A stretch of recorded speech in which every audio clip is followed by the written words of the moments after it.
Hello everybody, welcome to the Laser Sports Academy US Nats update for, I don't even know what day we're up to. Is it day 3? Yeah, day 3. Day 3. We're here with Nicholas Eghert, Phantom from Electric Fire. How you going, Nick?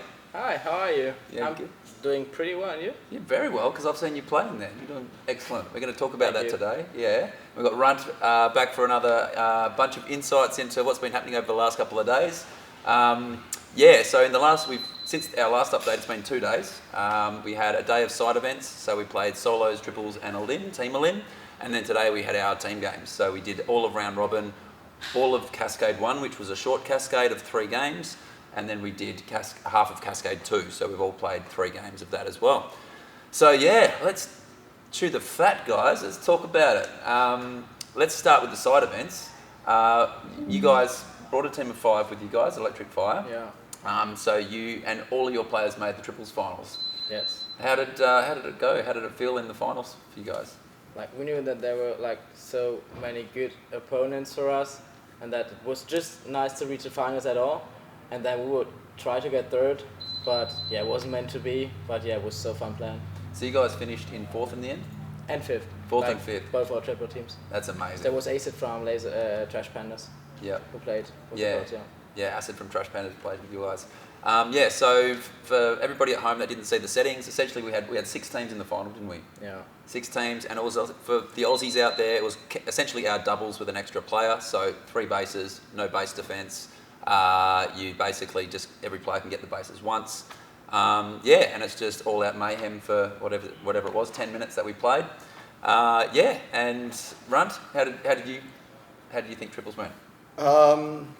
Yeah, it was a really good maze for it, honestly. Like, some of the weird parts you get from the team game with like blue being shot at a lot by green, you don't have any of that. So it was just pure base play, and the bases here play so fun. Like the dynamic of the 2-man locks and the stuns while people are taking, and green just having so many options. It was really, really fun for the event.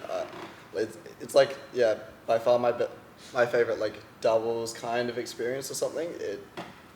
You were in there. How'd you find it? Yeah. Yeah, good. So one thing is that we had 6 teams. We're used to playing 7 teams. So we found ourselves in situations where occasionally there was an empty base, which was different. So that part was it came down to a little bit of luck at times. Like, you might just be at the right base at the right time where it kind of opens up. But it gave us, for me anyway, I got a huge, level up in experience of trying to get these guys out of base, because the local players are so good at cracking and getting into base and then keeping you out. So once you get in, you've really got to concentrate, keep them out, because once they get back in again, you're going to cough up several tags trying to get back in. So for us, learning that game, I felt it was really handy. And you guys have been only playing for 2 years. 2 years that you guys have been playing together? No, like with this team, Yeah. I would say that this is our second nationals and 3rd tournament in general. Yeah. So yeah, we were playing together in a home arena, but with different teams. But then this team was found in, I don't know, 2 years ago. But with the tournaments and stuff during Corona, there was nothing. Yeah. But then now 3rd real tournament with this roster. Yeah, so you guys are so new to all this. So so you guys are learning so quickly. I've been really impressed with how advanced you are and how quickly you learn things for how long you've been playing. So Thank you. And to get those placings in side events at a US Nationals is pretty impressive with your level of experience. We were really happy. 3rd would have been great, but finals is just awesome. Yeah. And you also had a player on your team, Froston, who got 3rd in solos. That was pretty impressive. He's sitting behind us. I guess you can't talk on behalf of Froston, but we can talk about the solos event. Probably not that much to talk about. We all ran around and tagged each other. There was no bases. There's really not much to talk about in solos, is there? Yeah, I don't know, man. The event's just so boring. Stuns. The only moments I was enjoying were the stuns, but it doesn't save a trash event, in my opinion. Well, they have had bases on in the past. They're talking about bringing it back in the future. I would have loved to have played it with bases, because we never get to do that at home, and would have been a good experience to try it. So, yeah, we'll see what they go with next time. Were you in the final? No. You went in the final? I was the first thing, I hate playing solo because Yeah. it's not my way of playing. I'm more like a team player, and I was so exhausted. I was I don't care. I just want to play here, and then if I'm out, I'm very happy. Yeah. So yeah, I just wanted to be out, just chilling, because we've been playing like 10 hours straight. So. Well, we have to talk about that. We have played so many games. Oh my gosh, I've never ached more in my entire life than this tournament. So it feels like we've been here for weeks. It genuinely does. Yeah. It's really, we're only playing for 3 days. If you, there's law, but that happens on the first night. But after that, it's a side events day and then 2 team days, essentially. So today we played, how many round robin games? Was it 6? Yeah. 6 round robin and then 9 cascade games. Oh no, we played 6 of our 9 cascade games. Yeah. Yes, we played 12 games today, and that's backing up from solos. If you went all the way through on solos, you've played, I don't know how many games we played, maybe 4 or 5 games. Oh, maybe 6 games. I'm really keen to go back and look at all my games, because I remember in Law especially, I just kept on having to like replay games and play every System D game. So that went for ages, and then 3 like full side event runs. Yeah. So it's been so many games. We've definitely given the money's worth. And Yeah. it was a lot of money, but we're getting the money's worth. Yeah. We probably played 15 to 18 games on the side events day. So, Yeah, which if you played through to finals, so it's a 15. lot. And then today to back it up again. So, yeah, there's so many people wandering around like, very stiff and sore. But once you get moving, you forget about all that, and then you're back into it. So. You forget about all that. I forget about that. I forget that I'm not 20 anymore. That's what I forget. Yeah. But anyway, we've got the whole plane ride home to recover, so it's all good. Let's talk about Elim for a little bit. You guys made the final. Woo! Yeah, baby. Great. What was that like for you guys? Like Making in the grand final of the elimination. How did you guys? like at the beginning, we knew that like in the Germanettes we also were in the finals. so we just knew that like we are not the best, but not the worst Elim team. So we knew that we could reach it. So we were very happy to be in the finals. But there was like Aurora, Game Time, and Coast to Coast, who were so good at Elim. And then the first 2 rounds we got smashed, and the third round we got second. But yeah, it wasn't meant to be. You know what I mean? So yeah. But finals is finals, at least. Where did you guys start in the arena? Where were you guys starting? Like there was just Coast to Coast on green, Aurora on red, and then Game Time I think in between a little bit, and then there was like us, like so Trying to find space. Yeah, I just don't have to explain that. And like the first 2 rounds, there was like I was shot from so many sides, and the last round we decided to push your team. No, it was Game Time. We pushed Game Time, won many 101s, that we had many lives at the end, but then Coast to Coast, just got us. So. Yeah. Cool.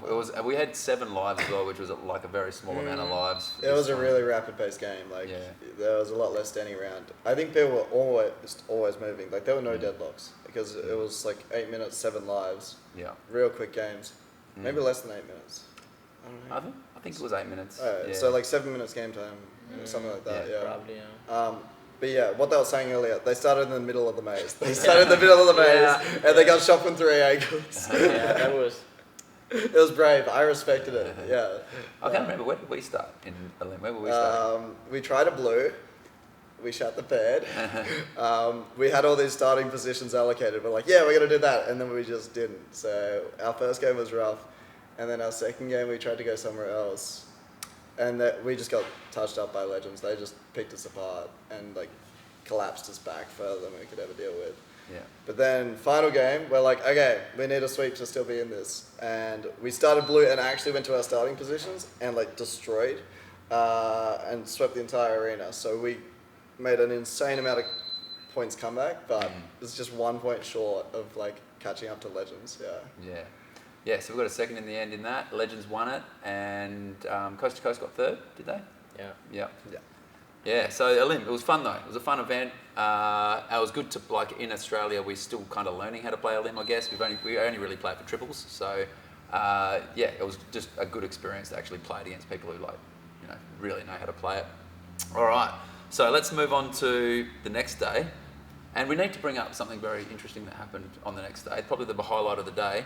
What happened when you were working out downstairs, mate? Okay,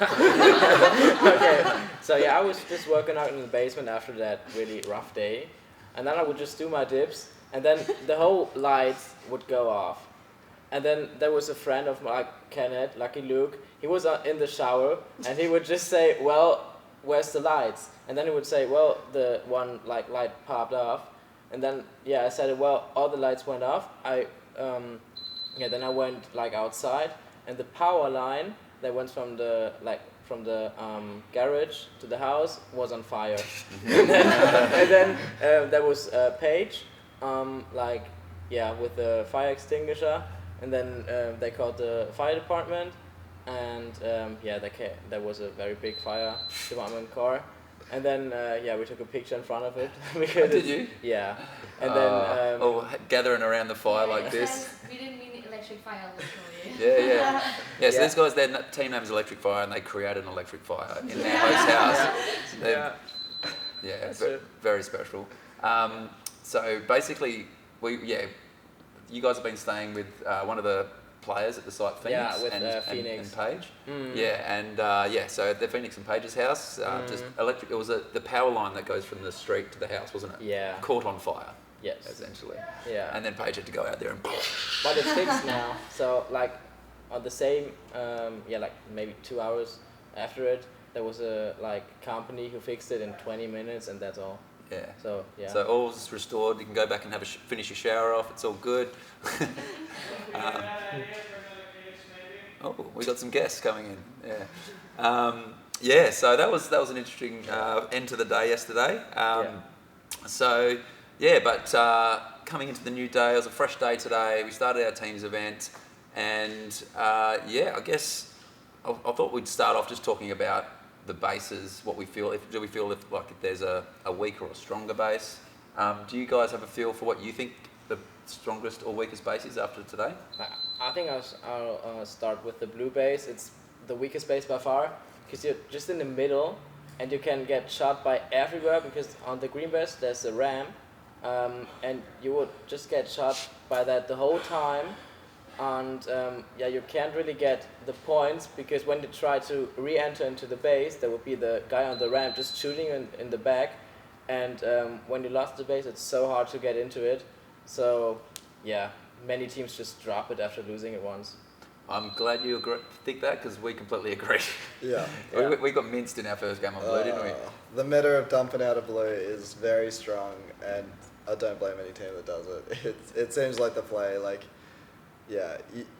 if it holds strong, you're on for a field day where you're getting pack points on all sides, but you just feel more like fish in a barrel than anything. Both doors face towards one push position on green ramp that can just destroy both doors. It's really painful. If you get in there, you can really score some points, but to try and re-crack it, you're just, I don't know, I was coughing up 5-6 tags, just trying to get back in.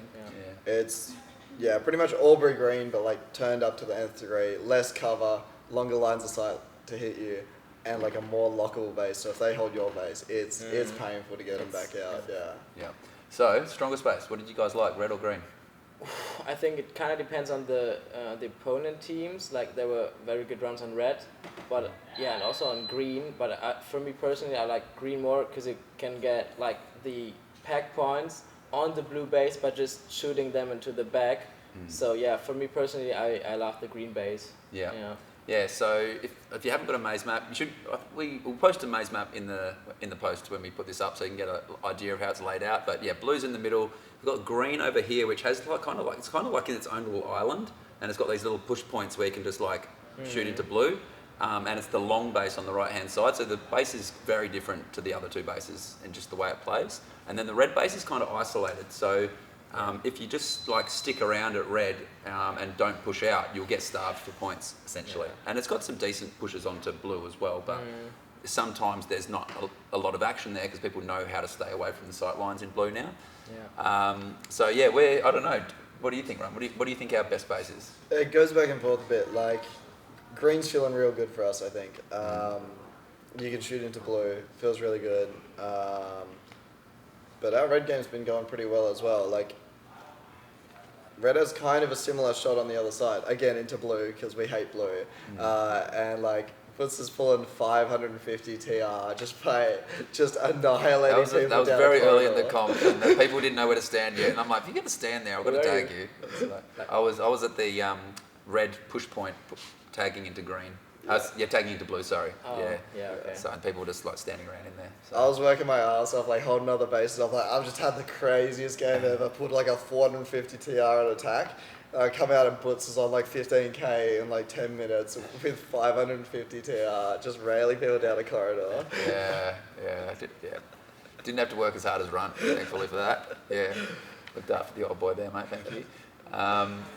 So it's funny because I think we've had some good games in green, but I think our results in red are probably better overall. I think we've lost a couple in green. I think,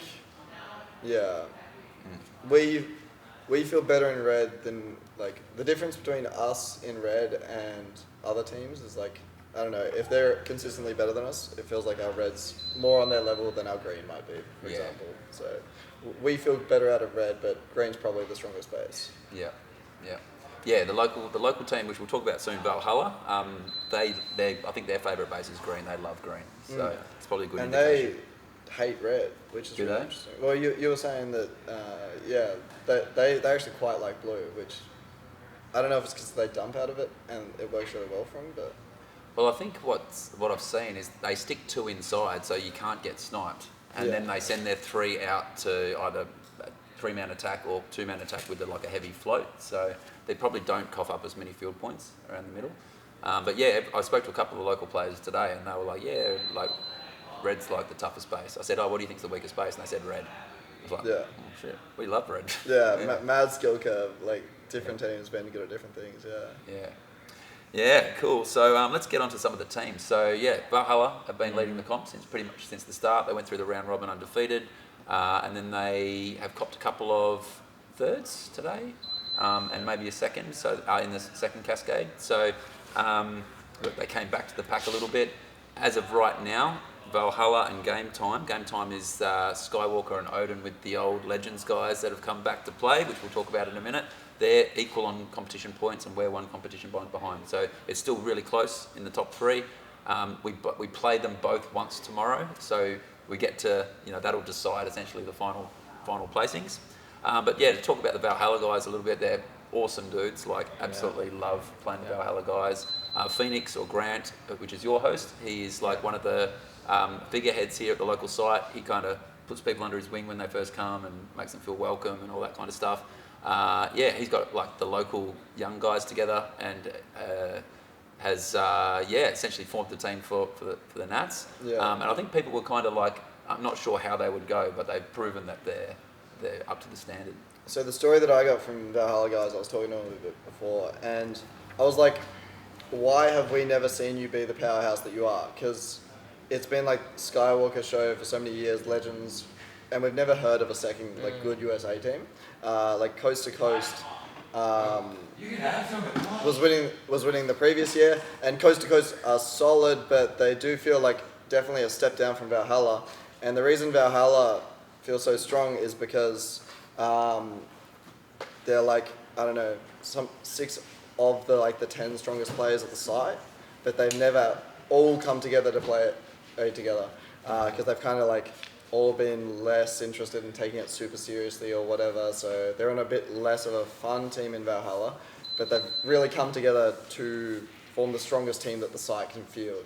So they're actually like really, really good, and we were not prepared for them. We were kind of expecting it to be like kind of us heavily pressured by Game Time, but Valhalla have been spanking us around. What's Tyler's alias? Yuzu. On Valhalla? Yeah. Tyler, the left-hander? Hellfire. With the Hellfire. That is Zach. Oh, that's Zach, sorry. Yeah, so Zach, he is like an excellent player. Like he's a really, really sharp player. The game we beat them, they sat Zach. And like it was noticeable in there, like he wasn't present. But he went deep in all the side events. And yeah, he's a gun player. Phoenix is very good. And then they've got a couple of big guys, so they've got a really good mix of agility in the big guys. And on this format and in these arenas and in these bases, the big guys are like so powerful. Like it's something like everyone here is calling like the tank build because these bases, they're like a narrow corridor, and with the IR so low, if you miss one shot, they get to panel fight you, and panel fighting people that big that know how to play. That like this is a key difference we were talking about between Australia and here. Yeah. These guys have played so much Lord of the Rings and done so much practice with their dodging that they really know how to adjust their bodies to use that size really well. Yeah. So they'll like roll as they come into the base, dodge that one critical shot they need, and crack the base, and then it's really hard to get them out because you've got to cover a lot of distance, and like. Still though, it's not just the size. We're seeing players like Gail Lewis, the GOAT, the undisputed GOAT of the tournament. He's like an insane cut above all the rest. Somehow he's just pulling the most insane statistics ever. He's just not dying. He had a game where he went like 44-6 or something. Like, just insane. He's on top of the solo ladder because his tag ratio is like 360% or something. Hey? Yeah, but his score ratio is also like just as high as mine and Skywalker's. Like not far behind. It's like he's just better. Yeah. He's insane. It's like when you like what you were saying about panel fighting. Like it's like having several like multiple CVs in the arena. Like you just can't get around them on a panel, but there's like lots of them. And if you let them get to a panel, like it's all over. Yeah. So Valhalla. They've got, like they have the home side advantage, so they like ran out of the blocks, got 6 wins, and then the rest of us are there trying to catch up, and which was evident in the second cascade. They started to drop a few points, but they're still going to be right. They're going to go right the way through to the end and be a very strong team. They're going to be contending for finals for sure.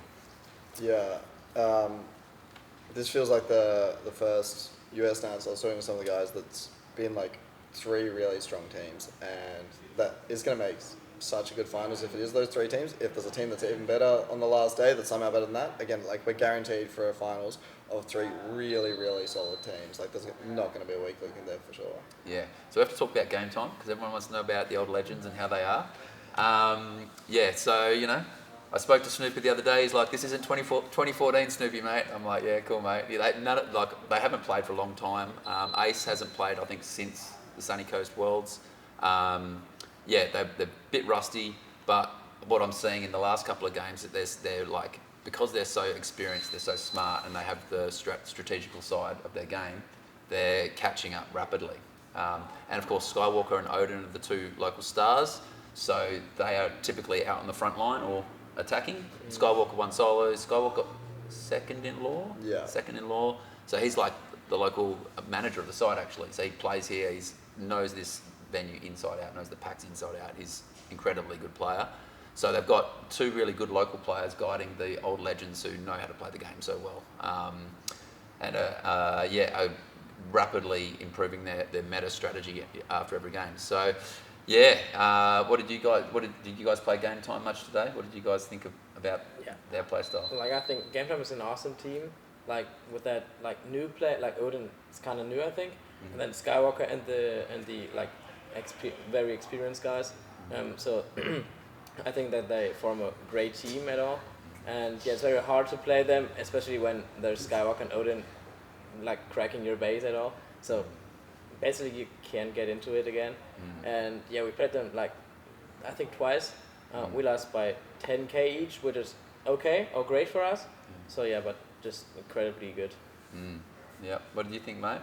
Yeah, they still got it. Like it was evident in law when I was like playing a game and like Slick comes up to me and is just like, "Yeah, you did this and this and this and this and this, and this is how your game was like really weak in these aspects, and you could improve it." I'm like, you guys just understand this like style so much better than we did. Like they have such a good understanding of like especially law, but also it seems like the game strategy in general. Like it's understandable why they're on top. Like it clicks really well as soon as you play them. Yeah, and Slick and Punt have looked after themselves pretty well. Like Slick's in good nick, it's still like super ripped. So like they're getting around pretty okay. Like they're like me, they're like this in between games, and then they get in there and they just start playing. Yeah. Like I'd say pack on pack, it's kind of evident that like they might not be as strong now as they might have been back in the day. They haven't played for ages, right? Yeah, I haven't played on these packs either. They picked them up for the first time. So. Which picking up H2. Yeah. It's a pretty big pickup. Yeah. Especially on those settings with the like really long trigger delay and the that's difficulty of the packs. They turn the IR down, so it's picking it up's difficult. So yeah, it's like a team where you've got these like 3 really experienced like positional players combined with 2 players that are incredibly skilled pack on pack, that also like know the arena really well and have been playing here, and they keep on like playing international tournaments as well. Like they're getting a really good, well-rounded like modern understanding, and then you've got the legends who just had this insane understanding from the beginning. So yeah, really cool. Yep. Yeah, so it could go either way. I think tomorrow is like it's going to be. I think we've got improvement in us still, but so does every other team every time. Yeah. So it's a bit difficult to say which way it's going to go. But there's no kind of like I think strong dominant team. There's like 3 teams that are all going to be like at each other's throat.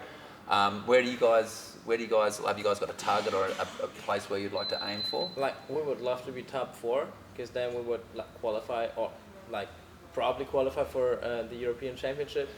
So yeah, we aim to be there. But at the beginning we said top 5 would be great, and everything on that is like the top. But now we want to be the 4th. I think we could do it if we play good, and it would be awesome. Yeah. Well, you guys are improving like every single game that you play, so I have every faith that you can.